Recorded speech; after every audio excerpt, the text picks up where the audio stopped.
이재명 민주당 대표가 국정 정상화를 위한 여야정 협의체를 구성하자고 제안을 했습니다.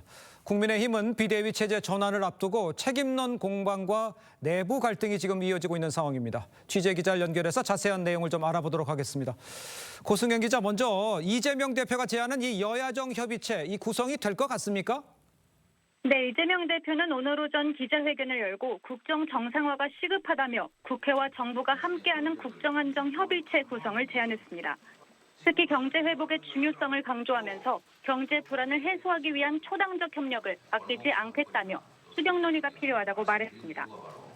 국민의힘을 향해서는 이제 대통령이 직무정지가 됐으니 여당이 아니라면서 협조하지 않으면 정당으로서 존재 이유가 없다며 협의체 참여를 촉구했습니다. 이에 권성동 국민의힘 대표는 국민의힘은 여전히 여당이고 지금까지 해온 것처럼 당정 협의를 통해 여당으로서 책임 있는 정치를 끝까지 하려 한다며 이 대표의 제안을 거절했습니다. 그러면서 윤석열 정부를 붕괴시킬 것인지에만 관심이 있던 민주당이 탄핵소추 이후 여당이 된 것처럼 국정운영 책임자가 된 것처럼 행동하는 건 적절하지 않다고 지적했습니다. 자, 비상대책위원회 전환을 앞둔 이 국민의힘 움직임은 어떻습니까?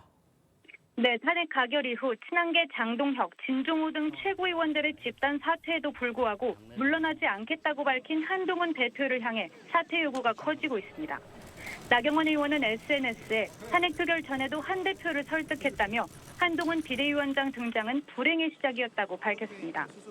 홍준표 대구시장은 한 대표를 향해 소원대로 탄핵 소추가 됐으니 그만 사라져라며 계속 버티면 추함만 더할 뿐 끌려나가게 될 것이라고 경고했습니다. 한 대표는 침묵을 이어가고 있습니다. 한때 오후 4시 거취와 관련한 입장을 밝히는 기자회견을 준비한 것으로 알려지기도 했지만 돌연 취소했습니다. 한 대표는 내일 오전 10시 반 기자회견을 통해 거취를 표명할 것으로 보입니다. 지금까지 보도국에서 전해드렸습니다.